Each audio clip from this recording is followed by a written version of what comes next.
Hello everyone, in this video I will show you the solution of the exercise we did in the lecture. So for this you need to download the Clast Rotation _stud.ipynb file, which is available on OLAT. So if you open the notebook, in the first line of the notebook you should load the necessary package, and here we use plots. So the aim of this exercise is to let you compute the rotation of a feldspar clast inside a mylonitic zone. And for this, we use an analytical solution of the rotation derived in 1922 by Jeffery. And what we consider is a zone, a shear zone with a top velocity. So we are shearing top to the east. So the bottom velocity and top velocity have opposite sense. And initially we have an elliptical grain which has a short axis A, long axis B, and the values are given here. The solution gives you the angle of the ellipse. The angle is chi, so we have tangent chi is equal minus b over a, long axis, short axis, times tangent a, b, kappa, t will be time, a squared plus b squared here. Kappa is the simple shear rate, and it is defined as the top velocity minus the bottom velocity divided by the thickness of the shear zone. So here we assume that h is equal to 1, that the top velocity is 0.5 and the bottom velocity is minus 0.5. The first thing we are going to do is that we're going to generate a series of pictures. So we will make several pictures. And the first thing that needs to be done is to set up the parameters. So we give a value of h, we give the value of the top velocity, the bottom velocity. Here I already introduced the expression for the shear rate. This one here, A, B, theta was already sitting there. It's the usual info that we need to draw an ellipse. We make a full rotation. And we need to define the time, t. And as I ask you, the time should vary between 0 and 7.85. And we need 10 increments. So we use a linear range that range from 0 to 7.85 with 10 steps. Then the structure of the code is given to you. There is a loop. So we will discuss loops in more detail in an upcoming lecture, but basically what the loop is doing here, it will allow to repeat an action. And the action we want to repeat here is to draw an ellipse for a given angle. We will repeat this action because the angle of the ellipse will change with times, and we will consider 10 different times. So here we are basically repeating an action 10 times. We will loop over the time which has 10 entries. Anyway, the first question here is to compute the angle of the ellipse. And to compute the angle of the ellipse, there is a formula here. So we should type minus b over here,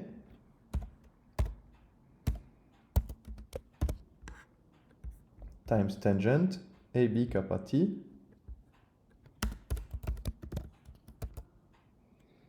times B times kappa times T. And here there is a subtlety because T is a linear range. It is not a single value. So when we access T, we will access it as a 1D vector. So to access the current value of T, we will use the index IT. This is the index that varies between 1 and 10. So to access this information, we have to give the index IT. And then remember there is a division inside this formula, and we have the sum of a squared plus b squared. So when we do this division here, make sure you're using brackets. A squared plus b squared. Then we need the coordinate for the ellipse. So x is a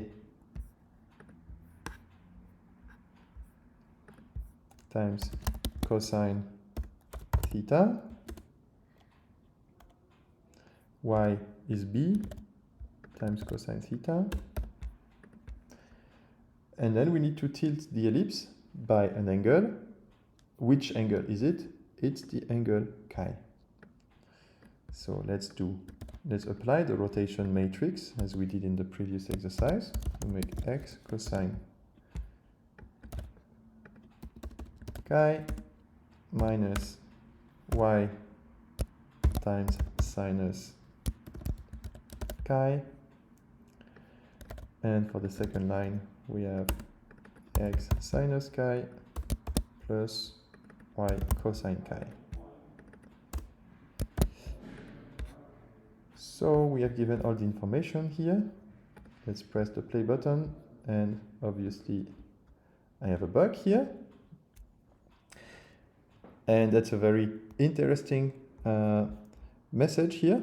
So no method matching cos of a linear range. So something is not right.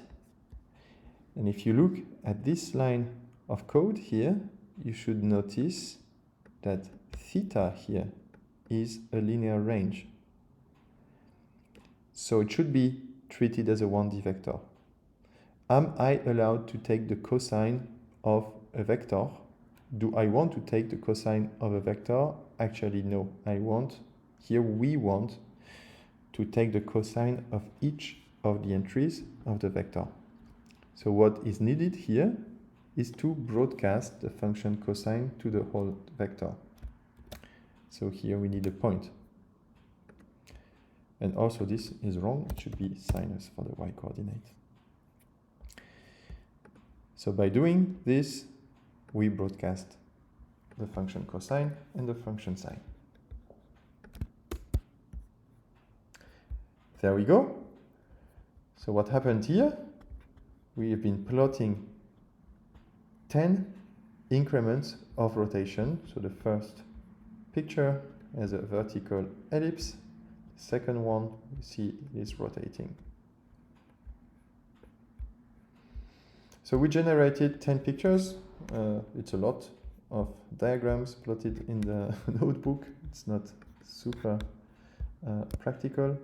So in the next code cell, I suggest to directly make a GIF. So how to generate a GIF? You can use functionalities from plots.jl to generate a GIF. And we just need to modify the code a little bit. So I copy-paste the previous working code cell, and we're going to modify it such that a GIF will be generated instead of a series of 10 images. So let's look at our code. We have a for loop And inside, we are plotting, and there is a display statement. This display statement ensures that we are plotting all the steps, and we are basically making them appear inside the notebook. So here we want to skip this step, because instead of showing 10 pictures, we want to generate a movie or a GIF. So let's get rid of this line. I simply comment it here. And now we are going to use a macro, which is @animate. So what we're going to do, we are generating a variable, and we call the macro @animate in front of the for statement. So what's going to happen now? We're going to make this loop. We're going to make the figures, but instead of displaying it, they're going to be stored inside anim. So @animate will collect these independent frames, and we will not display them to screen. We will store them in anim. So that's the first step. The second step is to use the GIF function. So we can, once we have finished with this loop, once we have collected all the information inside anim, we can call GIF. So let's call GIF, and we give it as an argument anim. And then we can give a name, like my animation dot GIF, and then we can give the number of frames per second, FPS. Let's set 10. So if you run this code now, we now generated a GIF that goes super fast. So we have 10 steps, and we have 10 frames per second, so the duration of the GIF is more or less 1 second here. Let's add some more steps. So we had some time resolution. Let's add 100 increments of time instead of 1, and we run. And there we go. Now you have a nice and smooth animation.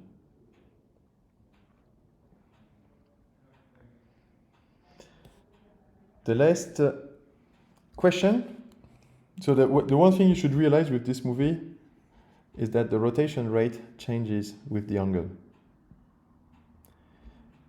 So the rotation rate is maximum when the ellipse is vertical, and it slows down when the ellipse is horizontal.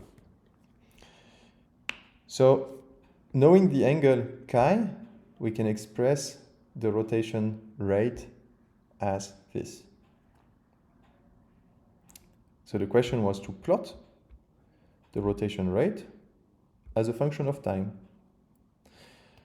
So what is typed already in this code cell is the expression for chi, but this time it's evaluated in a vectorized manner. So you see the function atan, which is broadcasted here to all these using all these parameters. So time is an actual linear range, or 1D vector. And here we use the point, we're broadcasting tangent to this vector, the resulting vector, and a tangent to this whole 1D vector. So the result is that chi here is actually also a 1D vector. Now we want to compute chi dot. So let's do it using the same vector style of programming. So we will use dots. So let's start typing this expression, and this is kappa divided by a square plus b square times a square times sinus chi plus p square times cosine chi. Don't forget the square here. So if I run this code, there's likely going to be an issue. We have seen this error before. No method matching sign of a vector of float 64. So remember that what we computed here is not a single value, not a scalar value of chi, but a vector. It's all the values of chi for all the times. So when we want to compute chi dot, we want to compute chi dot as a vector. So when we apply sine to chi, we need to take sine dot chi. The same applies to the cosine. And now if you activate the code, there's still a problem because of course the power needs to be broadcasted also because chi is a vector, cosine chi is a vector, and if we take this vector to the power, we need to broadcast it. And we get this weird result.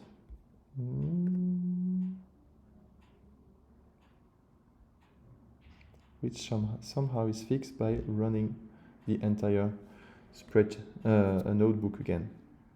So that's the result. Voilà. I hope you managed to reproduce this. Thanks a lot for your attention.